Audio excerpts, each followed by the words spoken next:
Good afternoon, all of you. Today we will discuss about methods of inquiry in psychology. This is your second chapter, which is the most important chapter in your class 11th. All right, this is totally based on practicals.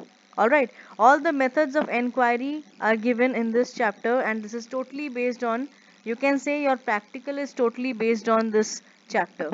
All right, and this is one of the most important chapter that has the maximum weightage of marks. All right, so we have to prepare this chapter very nicely. So let's begin with the introduction portion of it. So, like other scientists, psychologists also rely on formal, systematic inquiry methods to understand various psychological phenomena. Like in the previous chapter, we had discussed psychology as a natural science, because over here we take up the same scientific methods as it is used in case of other sciences like physics, chemistry, biology, and all other sciences. Those scientific methods, those statistical methods are used in order to measure the behavior of individuals. All right, so like other scientists, psychologists also rely on the formal, systematic inquiry methods to understand various psychological phenomena that is occurring in one's environment. Psychologists need to use a variety of research methods because human behavior is so complex that it cannot be studied by just a single method. All right, human behavior is very complex because first thing every individual is unique.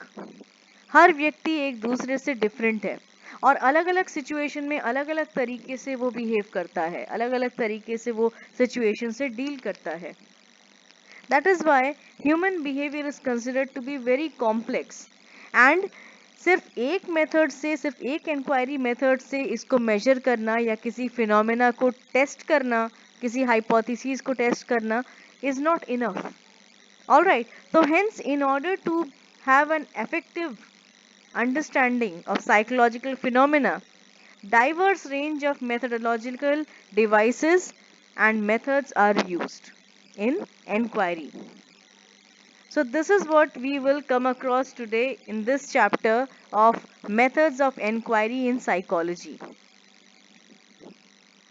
So, to begin with, let's see what all the methods that we will study in this topic.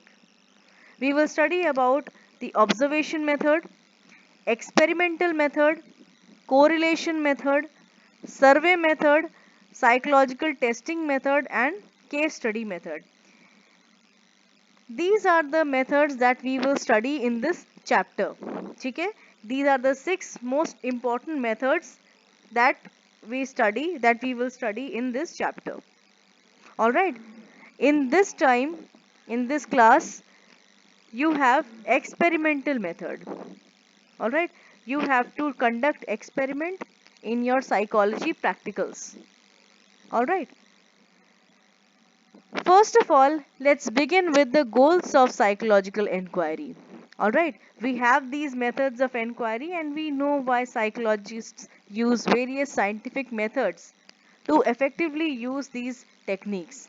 But what is the goal behind? These are the various goals of psychological inquiry: description, prediction, explanation, control, and application. All right. So initially, we try to describe the behavior or a phenomena as accurately as possible. This is the first goal. So first of all, when we start conducting a particular method of inquiry, we start with the process. First of all, we describe the behavior that we want to measure or the phenomena that on which we want to conduct a study on very as accurately as possible. We try to describe it because description, a clear cut description and an elaborate way, helps us to distinguish a particular behavior from other behaviors or particular phenomena from the other phenomenon. Alright, so it is very important for us to first of all describe the phenomena. We try to predict the behaviors. The second goal of scientific inquiry is prediction of behavior.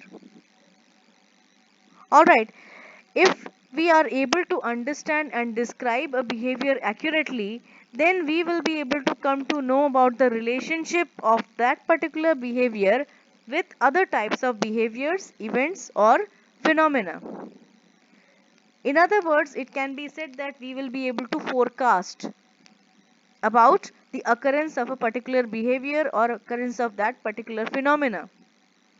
Alright, so we can forecast that under certain circumstances or under certain conditions, this particular behavior may occur within a certain margin of error. Prediction becomes more accurate with the increase in the number of persons on whom we are conducting an experiment. Alright, so larger the sample size will be, means larger the number of, greater the number of persons on whom we will conduct our research, greater will be the accuracy. Alright, and better would be the chances of our prediction to be accurate. Explanation refers to the ability, or you can say the goal of the psychological inquiry, under which psychologists try to know the causal factor or the determinants behind particular behavior. By inquiry methods, psychologists are primarily interested in knowing the various factors why certain behaviors occur, what causes certain behavior to occur. Also, what are the conditions under which a particular behavior may occur is the major question of study, or you can say is a major research question on which psychologists conduct their research. Thus, this goal is particularly concerned in identifying the various causes or determinants that may lead to occurrence of certain behavior. We can say that in, for example, in experiments, experiment particularly studies about the cause and effect relationship between two or more variables. Alright, between particularly two variables, the independent variable and the dependent variable. यानी कि एक variable का असर दूसरे variable पे किस तरह से पड़ रहा है. The cause and effect. What is the cause? What is causing the other variable to change is the major focus of study in experiment. Alright, so by explanation, this is an important goal where psychologists are able to find the cause and effect relationship between two variables, that is objects or events, that could be established. Next goal is control. Now, if we are able to explain why certain behavior is occurring, then we can control the occurrence of that behavior by making certain changes prior to the chances of the occurrence of that behavior. अगर हमारे पास causes हमें मालूम है and the proper description is there with us and we are able to predict, we are able to find out when and how does the behavior comes. Alright, how does that behavior occurs? And we have got the causes also with us, that what causes that behavior to occur.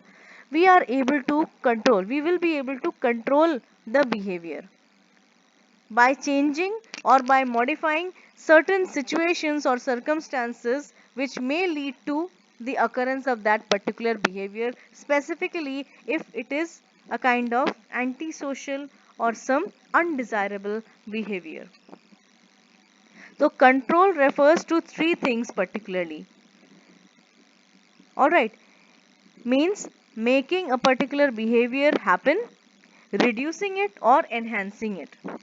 किसी particular behaviour का अकर करवाना, उस particular behaviour को या तो घटाना, अगर वो अनडिजायरेबल है तो उसको घटाने की कोशिश करना, और अगर वो डिजायरेबल है तो उसको और भी ज़्यादा एनहांस करने की कोशिश करना, उसको और भी ज़्यादा मोटिवेट करना। तो ये बिहेवियर में जो चेंजेस या मॉडिफिकेशन हम कर सकते हैं, this is one of the goal of psychological inquiry under control, how to control the behaviours. Next goal is application.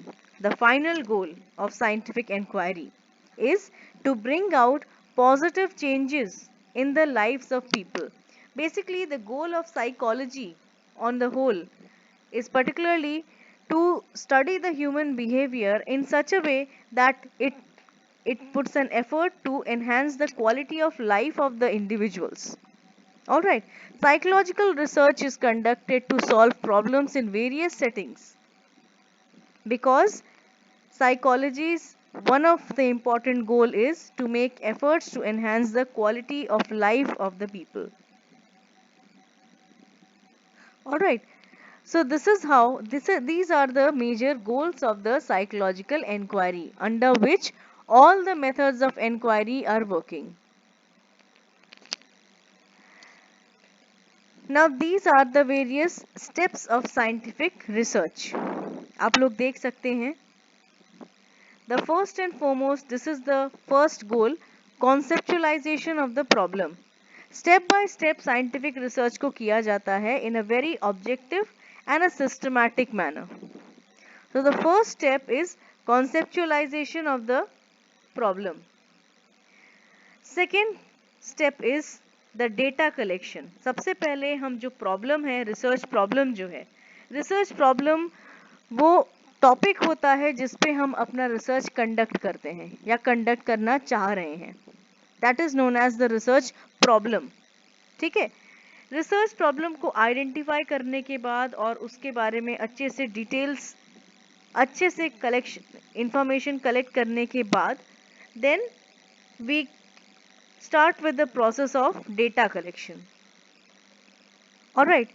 Data collection के दौरान हम कौन किस किस पे हम डेटा कलेक्शन करेंगे, हमारे पार्टिसिपेंट्स कौन होंगे स्टडी में, यानी कि जो हमारे रिस्पोंडेंट्स कौन लोग होंगे, ये जो मेथड हम यूज करेंगे डेटा कलेक्शन में, the tools that we will use for the research as well as the procedure of data collection, all these decisions are taken under this step of data collection. So first we choose the topic on which we will conduct the research. We formulate a research question. We understand the various aspects of the problem that we have taken up. We make all the initial efforts, all the initial preparations regarding the research question. How will the research be taken up? And then all research questions have a hypothesis. All right. After identification of the problem and formulating the research question, we formulate a hypothesis.